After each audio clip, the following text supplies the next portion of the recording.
कहानी की शुरुआत में बताया जाता है कि पावर रेंजर्स नाम के एक वॉरियर ग्रुप को धरती पर भेजा गया ताकि वो बेहद ताकतवर जियो क्रिस्टल्स को बचा सकें। लेकिन उनमें से ग्रीन रेंजर, जिसका नाम रीटा है, उसने ग्रुप को धोखा दिया और वो क्रिस्टल की शक्ति को अपने लिए हासिल करना चाहती थी। एक एक करके रेंजर्स खत्म हो गए, लेकिन जोरडॉन जो कि रेड रेंजर है, उसने अपनी ताकत का इस्तेमाल करके जियो क्रिस्टल को बचा लिया। उसने पावर रेंजर्स की ताकत और जियो क्रिस्टल को धरती में दबा दिया ताकि भविष्य में नए रक्षक उसे ढूंढ सकें। कुछ सेकंडों बाद रीटा अपने पुराने साथी के सामने आ गई और पूछा कि जियो क्रिस्टल कहां पर है, लेकिन जोरडॉन ने कहा कि अब देर हो चुकी है। उसने अपने रोबोट असिस्टेंट अल्फा 5 को ऑर्डर दिया कि प्लेनेट के ऊपर एक बहुत बड़ा मीटियोर गिरा दो। उस बेहद खतरनाक मीटियोर ने रीटा के स्टाफ को तोड़ दिया और उसे समुद्र की गहराइयों में फेंक दिया। इसी के साथ जोरडॉन और डायनासोर जो कि धरती पर रहते थे खत्म हो गए, लेकिन वो जियो क्रिस्टल लाखों सालों तक सेफ रहा।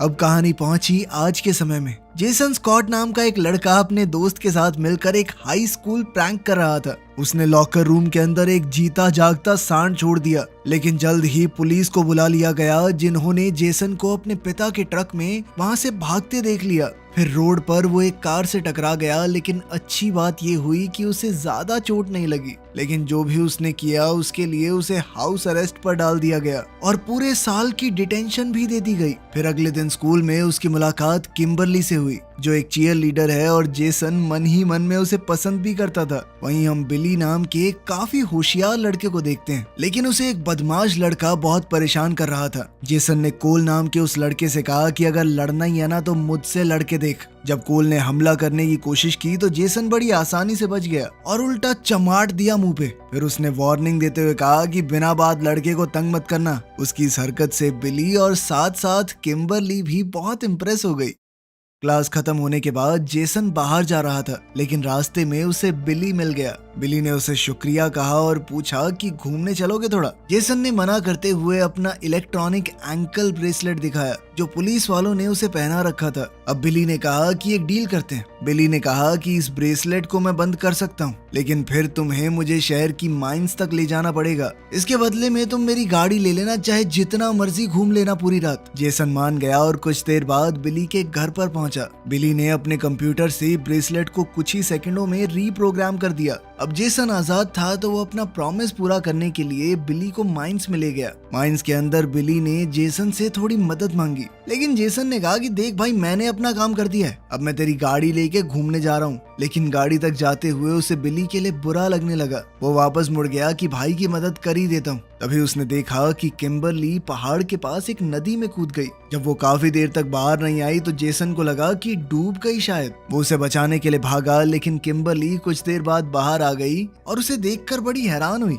कि तुम यहाँ क्या कर रहे हो। वहीं खदान के अंदर बिली ने एक छोटा सा एक्सप्लोजिव लगा दिया था। जैसे ही उसने धमाका किया तो माइन की दीवारें तेजी से गिरने लगी। आवाज सुनकर जेसन और किम्बरली उस तरफ भागे और बिली को देखा जो कि बच गया था। थोड़ी देर बाद ट्रेनी और जैक जो पास से गुजर रहे थे देखने आए कि आखिर ये आवाज कैसी थी। सब लोग एक बड़े से पत्थर के पास आए जिसमें 5 कॉइन्स लगे थे। जैक ने बिली से हथौड़ा लिया और कॉइन्स निकाल लिए। हर एक कॉइन से एक अलग रंग की रोशनी निकल रही थी। तभी अचानक उन्हें पुलिस की गाड़ी की आवाज सुनाई दी तो जेसन ने सबको कार में भागने को कहा। बिली ने गाड़ी बेहद तेजी से भगाई। फील्ड की तरफ जाते वक्त उन्हें एक ट्रेन दिखाई दी। जेसन ने कहा कि अगर हमने वक्त रहते ट्रेन की पटरी को पार कर लिया तो पुलिस से बच जाएंगे, लेकिन उनकी गाड़ी उतनी तेज नहीं थी और ट्रेन ने सीधा टक्कर मार दी। उसी वक्त समुद्र में कुछ मछुआरे मछली पकड़ रहे थे। उनके जाल में कुछ अजीब सा फंसा। जब उन्होंने जाल को ऊपर खींचा तो एक इंसान जैसा शरीर मिला जो सालों से मरा हुआ लग रहा था।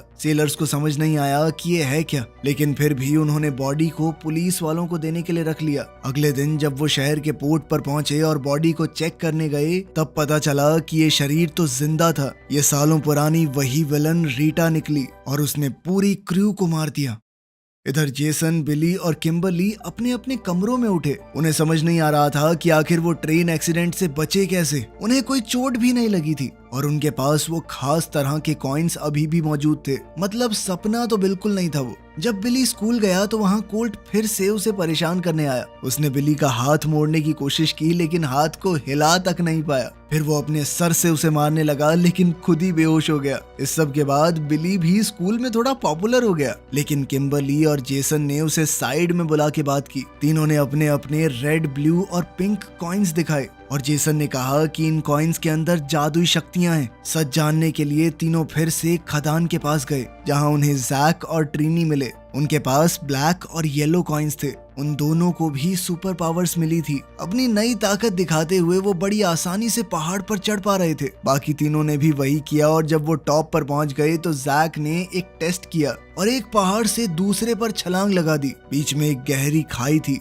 जैक को ऐसा करते देखकर जेसन, किम्बरली और ट्रीनी ने भी वही किया, लेकिन जब बिली की बारी आई तो उससे जंप थोड़ी मिस हो गई और वो पहाड़ के किनारे पर आकर लटक गया। सब लोग टेंशन में आ गए, लेकिन जल्द ही उन्होंने बिली की आवाज सुनी और उसने कहा कि छलांग लगाओ, ये जगह सेफ है। जब सबने छलांग लगाई तो वो गुफा के अंदर एक नदी में गिर गए। वहाँ बिली ने सबसे गहरे हिस्से से एक रास्ते को जाते देखा। उस रास्ते को पार करके पांचों गुफा के दूसरे हिस्से में पहुंच गए जहां उन्हें एक स्पेसशिप मिला जो हजारों सालों से छुपा हुआ था। शिप का स्ट्रक्चर पूरी तरह से बंद था, लेकिन जेसन ने देखा कि उसका कॉइन इस जहाज के पास आते ही चमकने लगा। जब वो कॉइन को शिप के पास ले गया तो एक गेट खुल गया। पांचों ने फैसला किया कि देखें तो अंदर है क्या, लेकिन अचानक से ट्रीनी को एक रोबोटिक हाथ ने पकड़ लिया। जैक ने उसे बचाने की कोशिश की, लेकिन एक छोटे एंड्रॉयड ने उसको आसानी से हरा दिया। उसने अपना नाम अल्फा 5 बताया। वो 5 कॉइन्स को दोबारा साथ देखकर बहुत खुश हुआ और कहने लगा कि हमें तो नए वॉरियर्स का बहुत समय से इंतजार था,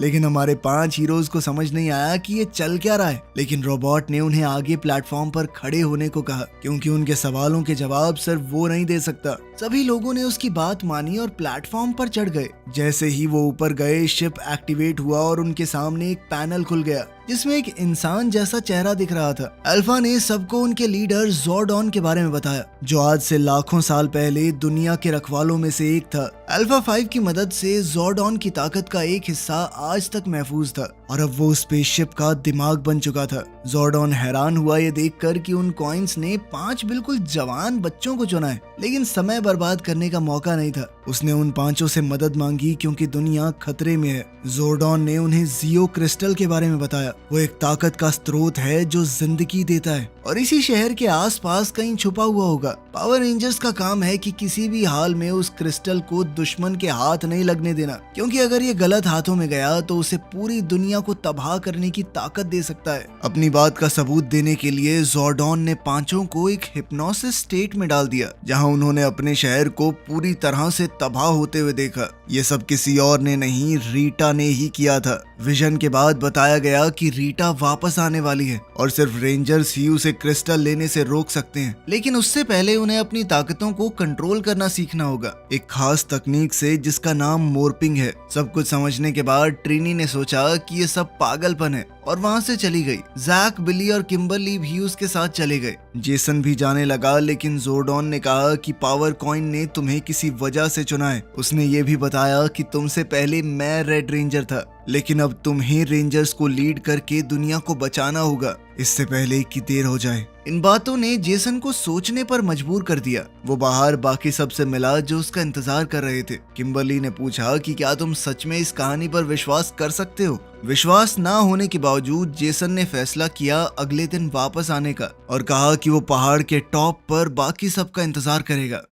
वादे के मुताबिक जेसन लोकेशन पर गया और ये देखकर खुश हुआ कि बाकी सब पहले ही वहां पहुंच चुके थे। अब वो सब फिर से जहाज की तरफ गए। ज़ोर्डॉन ने बताया कि पावर रेंजर्स में बदलने के लिए उन्हें मॉर्फ करना सीखना पड़ेगा। तुम्हारे कॉइन्स के अंदर एक आर्मर है, उसे एक्टिवेट करना होगा, लेकिन रेंजर्स तभी ट्रांसफॉर्म हो सकते हैं जब वो पूरी तरह से अपनी शक्तियों को अपना लें। ये सब कुछ समझाने के बाद ज़ोर्डॉन ने 5 को एक गोल प्लेटफॉर्म पर चढ़ने को कहा, जिसका नाम मॉर्फिन ग्रिड है, ताकि उनके शरीर और दिमाग कनेक्ट हो सकें। उसकी बात मानते हुए सब लोग एक प्लेटफॉर्म पर चढ़ गए अपनी पावर को एक्टिवेट करने के लिए। लेकिन वो एक दूसरे से जुड़ नहीं पाए और सिस्टम बंद हो गया। इससे पता चला कि वो एक टीम के तौर पर काम करने के लिए तैयार नहीं है। ज़ोर्डॉन ने अल्फा 5 को ऑर्डर दिया उन्हें एरिना ले जाने का, जहां उन्हें कड़ी ट्रेनिंग करनी पड़ेगी, वो भी बिना अपने आर्मर के। वहां पहुंचकर एक छोटे एंड्रॉयड ने ट्रेनिंग सिमुलेटर एक्टिवेट किया और कुछ हाई टेक होलोग्राम बनाए जो बिल्कुल रीटा के सोल्जर्स जैसे लग रहे थे,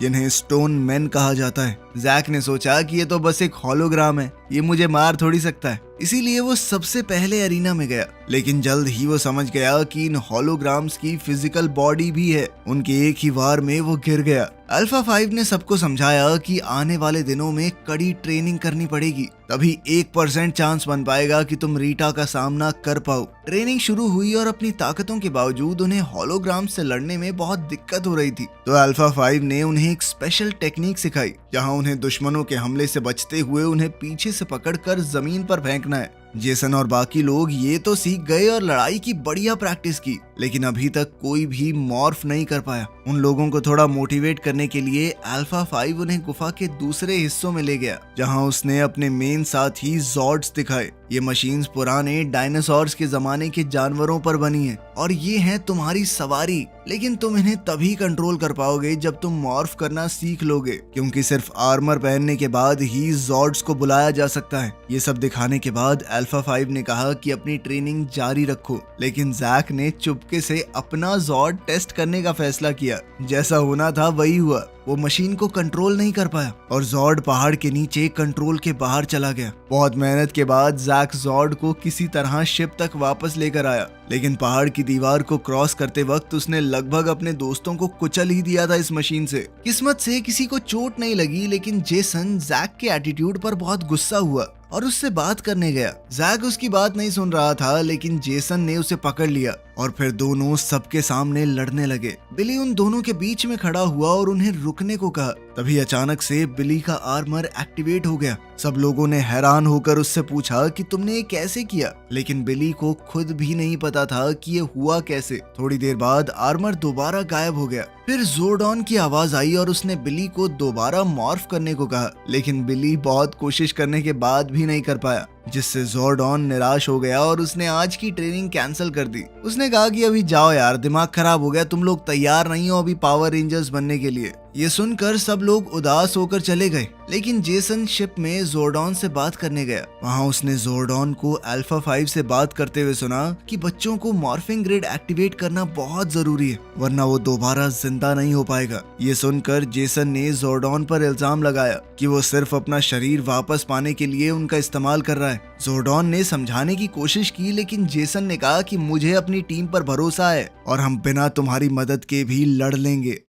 बाहर जाकर जेसन बाकी सबसे मिला और फिर जैक ने कहा कि चलो पहाड़ों में कैंपिंग करने चलते हैं। दूसरी ओर रीटा शिप यार्ड में लोगों की एनर्जी अपने अंदर खींच रही थी। थोड़ी ताकत वापस मिलने के बाद वो एक ज्वेलरी शॉप में गई और सारा सोना चुरा लिया। उस सोने की मदद से उसने अपने स्टाफ को ठीक किया। एक पुलिस ऑफिसर बंदूक लेकर आया और उसे सरेंडर करने को कहा, लेकिन रीटा ने सीधा सीधा मना कर दिया। ऑफिसर ने गोली चलाई पर रीटा कुछ ही सेकंडों में ठीक हो गई। उसने अपनी ताकत से हर तरफ तोड़ फोड़ मचा दी और बाकी का सोना लेकर चली गई। दूसरी तरफ हमारे पांचों हीरोज पहाड़ों में कैंप फायर के पास बैठे थे। जैक ने कहा कि शायद हम मॉर्फ इसलिए नहीं कर पा रहे क्योंकि हमारे बीच में कनेक्शन अच्छा नहीं है। कुछ दिन पहले तक तो वो दोस्त भी नहीं थे। उसने कहा कि आज रात एक दूसरे को अच्छे से जान लेते हैं। जैक ने बताना शुरू किया कि मैं अपनी माँ के साथ रहता हूँ और माँ बहुत बीमार, उसे डर लगता है कि जल्द ही वो उन्हें खो ना दे। फिर बिली ने बताया कि मैं उस दिन पहाड़ पर इसलिए आया था क्योंकि ये मेरे पापा की फेवरेट जगह थी। वो सालों पहले इस दुनिया से चले गए थे। इसी तरह बाकी सब ने भी अपना दिल खोल कर बात की और उन्हें समझ आया कि वो काफी हद तक एक जैसे ही हैं। बाद में ट्रिनी अपने घर पर थी, तब रीटा उसके कमरे में आई और उस पर हमला किया। आर्मर के बिना ट्रीना ज्यादा ताकतवर नहीं थी। रीटा ने उसे मारने की बजाय एक ऑफर दिया कि अगर तुम अपनी टीम को धोखा देकर जियो क्रिस्टल मुझे दे दो तो मैं तुम्हारी जान बख्श दूंगी। दूर कहीं जेसन आराम कर रहा था, तब किम्बरली उसके पास आई। उसने कहा कि बाकी सब मॉर्फ नहीं कर पा रहे, शायद मेरी वजह से। उसने एक बार जलन के मारे एक लड़की की प्राइवेट फोटो स्कूल में शेयर कर दी थी। तब से उसके अंदर एक गिल्ट है, वो खुद को इस सब के लायक नहीं समझती। इस पर जेसन ने समझाया कि एक गलती का बोझ हम हमेशा उठा के नहीं घूम सकते। वो अपने दोस्तों के साथ मिलकर अपनी गलती को सुधार सकती है और अब अपनी ताकतों से इस शहर के लिए कुछ अच्छा कर सकती है। तब ट्रिनी का मैसेज आया और सब लोग स्कूल कोर्ट में मिले। वहाँ ट्रिनी ने सबको बताया कि रीटा ने मेरे ऊपर हमला किया था और मुझे अपनी तरफ आने को बोला है। जेसन ने सबसे कहा कि मैं रीटा का सामना करूंगा, चाहे आर्मर हो या ना हो। बाकी सब ने भी हाँ कहा और ट्रिनी ने बताया कि रीटा पुराने शिपयार्ड में छुपी हुई है। सब लोग लोहे की रॉड्स और चेन लेकर वहाँ पर गए। वहाँ एक आदमी कुर्सी पर बैठा था, लेकिन वो बेचारा एक मामूली सा सेलर था जिसे रीटा ने बांध दिया था। अचानक रीटा सामने आई और स्टाफ लेकर हमला किया। सबने मिलकर लड़ने की कोशिश की, लेकिन रीटा ने सबको हरा दिया और फिर एक जहाज के अंदर बंद कर दिया। रीटा ने जियो क्रिस्टल की जगह पूछी, लेकिन जेसन ने कहा कि हमें तो पता ही नहीं। इस बात से रीटा गुस्सा हुई और अपनी ताकत से जैक को नुकसान पहुंचाने लगी। बिली ने कहा कि जैक को छोड़ दो। फिर बिली ने ऐसे ही झूठ कह दिया कि शिप के अंदर मुझे एक मैप मिला था, उससे मैंने हिसाब लगाया है कि वो क्रिस्टल शहर की एक डोनट शॉप के नीचे दबा हुआ है। रीटा को जैसे ही जगह पता चली वो तुरंत चली गई वहाँ से। जाते वक्त उसने अपने जादू से बिली पर हमला किया और बिली तुरंत समुद्र में जा गिरा। जैसे ही सबने खुद को छुड़ाया, जेसन और बाकी लोग बिली को बाहर खींचने लगे। जब किम्बरली ने उसकी सांस और धड़कन चेक की तो समझ आया कि बिली जिंदा नहीं है। जेसन को बहुत बुरा लगा और उसने खुद को दोष दिया। उसने अपने दोस्तों से कहा कि बिली को स्पेसशिप पर ले चलो, शायद जोरडॉन उसे बचा पाए। शिप पर पहुंचकर उन्होंने जोर्डान को सब कुछ बताया, लेकिन जोर्डान ने कहा कि अब कुछ नहीं हो सकता। ये सुनकर जेसन टूट गया। उसने कहा कि सारी मेरी गलती है, मैंने ही सबको तैयार किया था रीटा का सामना करने के लिए, जबकि वो अभी तैयार नहीं थे। किम्बरली ने कहा कि सबने मिलकर फैसला लिया था, तुम्हारी गलती नहीं है। अगर मुमकिन होता तो वो अपना बलिदान दे देती बिली को वापस लाने के लिए। बाकी सबने भी वही कहा। तभी अचानक मॉर्फर नेटवर्क में कुछ रिएक्शन हुआ और एक पोर्टल खुल गया। अब जोर्डान का शरीर वापस आ सकता है, लेकिन जोर्डान ने शिप के सिस्टम को रिवर्स किया ताकि वो बिली को जिंदा कर दे उसकी जगह पर। बिली ने आंखें खोली तो सब खुश हो गए। जेसन ने जोर्डान का शुक्रिया अदा किया। अब वो सभी गहरे दोस्त बन चुके थे, तो जेसन ने कहा कि अब वक्त आ चुका है मॉर्फ करने का। सबने अपने दिमाग और शरीर को जोड़ा और आखिरकार वो पावर रेंजर्स बन गए। उन्हें जल्दी करनी होगी क्योंकि रीटा ने सारा चुराया हुआ सोना जमा किया और उससे गोल्डार नाम का एक बड़ा मॉन्स्टर बुलाया। उसने अपने स्टोन मैन भी भेजे जोर्डॉन के शिप को तोड़ने के लिए। जेसन और टीम पोर्टल से पहाड़ पर पहुंचे। वहां रीटा की आर्मी इंतजार कर रही थी। जेसन ने अपने आर्मर से तलवार निकाली और दुश्मनों को मारना शुरू कर दिया, लेकिन दुश्मन बहुत ज्यादा थे तो जैक गुफा के अंदर गया और अपने जॉर्ड को लेकर वापस आया। ब्लैक रेंजर के जॉर्ड ने अपनी ताकत दिखाते हुए उन सभी दुश्मनों को खत्म कर दिया, लेकिन लड़ाई अभी खत्म नहीं हुई। गोल्डार और रीटा शहर की तरफ बढ़ रहे थे। जेसन ने सबसे कहा कि अपने अपने जॉर्ड को बुलाओ। आर्मर के कनेक्शन की वजह से सब तैयार हो गए। शहर में रेंजर्स अलग अलग होकर लोगों को सेफ जगह की तरफ भेजने लगे। लड़ाई के बीच जेसन ने देखा कि उसके पिता रोड पर उसे ढूंढ रहे थे। तभी गोल्डार ने हमला किया और गाड़ी पलट गई। जेसन अपने जॉर्ड से बाहर आया और लड़ते हुए कार तक पहुंचा। उसने अपने पिता सैम को बाहर निकाला और एक सुरक्षित जगह पर ले गया। सैम को लगा कि ये योद्धा तो जाना पहचाना सा लग रहा है, लेकिन जेसन जल्दी से अपने जोर्ड में वापस चला गया।